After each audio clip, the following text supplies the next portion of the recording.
Good morning student, मैं Premlata from ASM public school. आज की क्लास में हम व्याकरण का भाग करेंगे संज्ञा और सर्वनाम। तो आइए सबसे पहले हम संज्ञा करते हैं। परिभाषा: किसी व्यक्ति, प्राणी, स्थान, वस्तु या भाव के नाम को संज्ञा कहते हैं। जैसे व्यक्ति सरदार पटेल, स्त्री बालक, कामिनी आदि। स्थान क्या हो गया? जैसे दिल्ली, मैदान, गांव आदि बहुत सारे स्थान होते हैं बेटा। वस्तु क्या होती है? जैसे दूध, फल, पुस्तक। और भाव बुढ़ापा, बचपन, पशुता, झूठ, प्रेम, बेईमानी आदि। संज्ञा के भेद: संज्ञा के कितने भेद होते हैं? संज्ञा के 3 भेद होते हैं।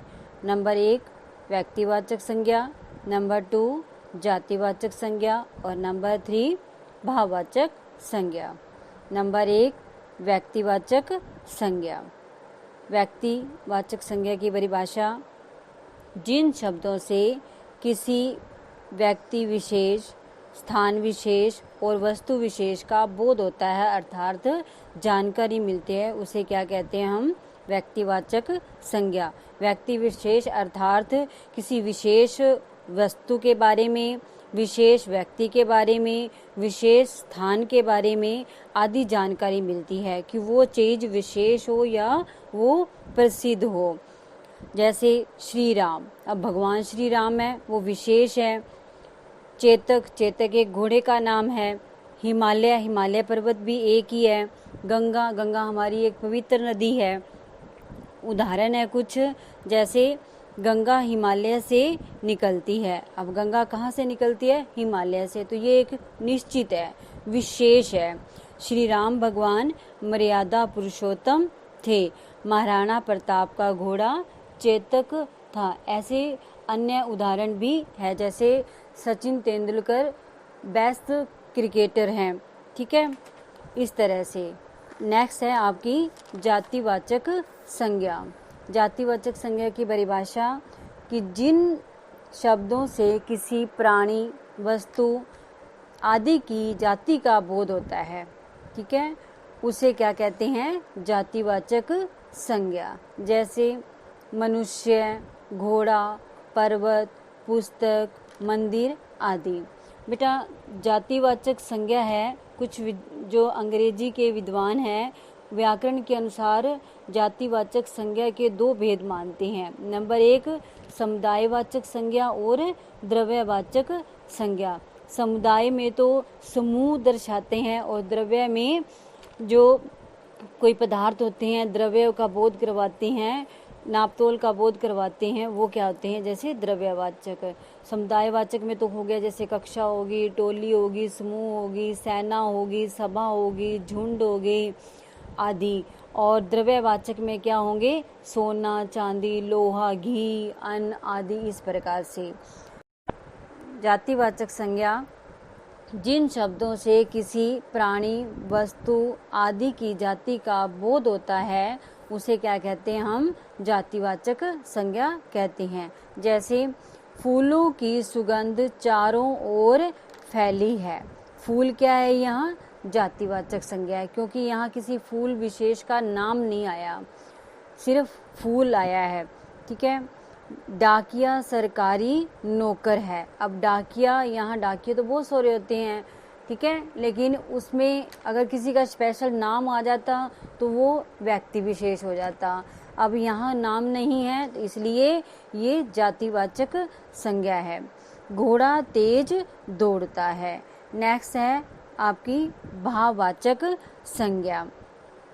भाव, फीलिंग: जिन शब्दों से किसी प्राणी के या वस्तु के धर्म, गुण, दोष, अवस्था आदि का बोध होता है, उन्हें क्या कहते हैं? भाववाचक संज्ञा कहते हैं। जैसे बुढ़ापा, पढ़ाई, सुंदरता, धैर्य आदि। उदाहरण है पेड़ हमें हरियाली देते हैं। हरियाली क्या है? भाववाचक संज्ञा। हम हरियाली को फील कर सकते हैं, महसूस कर सकते हैं। जिस चीज़ को हम महसूस कर सकते हैं वो क्या होती है? भाववाचक संज्ञा होती है। जैसे हवा हमें शीतलता देती है, सूरज हमें गर्मी देता है। तो सूरज हमें गर्मी देता है, गर्मी को क्या करते हैं? हम फील करते हैं। ये तो थी बच्चों संज्ञा। नेक्स्ट टॉपिक है हमारा सर्वनाम। तो आइए अब सर्वनाम करेंगे। सर्वनाम, सर्वनाम जो है दो शब्दों के मेल से बना है। सर्व प्लस नाम अर्थात सबका नाम। परिभाषा है इसकी, वे शब्द जो संज्ञा शब्दों के स्थान पर प्रयोग लाए जाते हैं वे शब्द क्या कहलाते हैं? सर्वनाम शब्द कहलाते हैं। जैसे वह, वे, यह, ये, तू, तुम, मैं, हम, आप आदि। ठीक है। उदाहरण है इसका, जैसे ईशान पुस्तकें खरीद रहा है। ईशान क्या है? नाम है। ये क्या है? संज्ञा है। अब ईशान की जगह पे हम अगर प्रयोग करते हैं वाक्य कि वह पुस्तकें खरीद कर घर जा रहा है, ईशान की जगह पे हमने किसका प्रयोग किया? वह का। तो ईशान क्या है? संज्ञा शब्द है और वह क्या है? सर्वनाम शब्द है। तो ईशान की जगह पे अर्थात जो संज्ञा की जगह पे प्रयुक्त होते हैं वे शब्द क्या कहलाते हैं? सर्वनाम शब्द कहलाते हैं। सर्वनाम के भेद, सर्वनाम के 6 भेद होते हैं। नंबर 1 पुरुषवाचक सर्वनाम, नंबर 2 निश्चयवाचक सर्वनाम, नंबर 3 अनिश्चयवाचक सर्वनाम, नंबर 4 संबंधवाचक सर्वनाम, नंबर 5 प्रश्नवाचक सर्वनाम और नंबर 6 निजवाचक सर्वनाम। फर्स्ट है हमारा पुरुषवाचक सर्वनाम। पुरुषवाचक सर्वनाम जिन सर्वनाम शब्दों का प्रयोग बोलने वाला, सुनने वाले या अन्य किसी के लिए, बोलने वाला क्या हो गया? वक्ता, सुनने वाला क्या हो गया? श्रोता, और अन्य किसी के बारे में कहा जाता है या अन्य किसी व्यक्ति के लिए किया जाता है। ठीक है। तो वे पुरुषवाचक सर्वनाम कहलाते हैं। अर्थात बोलने वाला, सुनने वाला या अन्य किसी व्यक्ति के लिए जो शब्द प्रयुक्त होते हैं, जो शब्द कहे जाते हैं वे क्या कहलाते हैं? पुरुषवाचक सर्वनाम कहलाते हैं। पुरुषवाचक सर्वनाम जो होती है वो कितने प्रकार की होती है? ये 3 प्रकार की होती है। उत्तम पुरुष, मध्यम पुरुष और अन्य पुरुष। उत्तम पुरुष जैसे मैं, मध्यम पुरुष तुम और अन्य पुरुष वे। ठीक है। उत्तम पुरुष क्या हो गया? मैंने फ्रॉक खरीदी।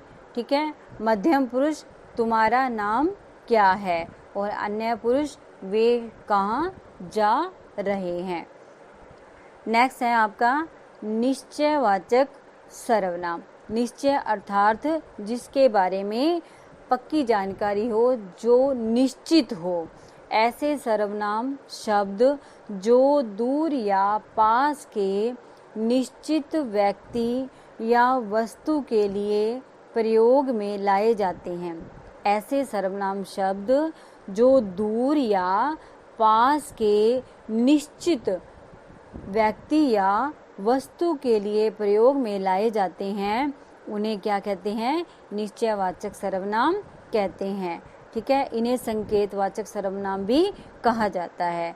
जैसे यह है ईशान का बस्ता, अर्थात ये जो बस्ता है वो किसका है? ईशान का है। ठीक है। इसने ही गमला तोड़ा है, अर्थात किसी के लिए ये संकेत कर रहा है कि इसने जो गमला है वो इसने ही तोड़ा है। नेक्स्ट है आपका अनिश्चयवाचक सर्वनाम। परिभाषा है इसकी, ऐसे सर्वनाम शब्द जिनसे किसी निश्चित व्यक्ति या वस्तु का पता नहीं चलता। किसका पता नहीं चलता?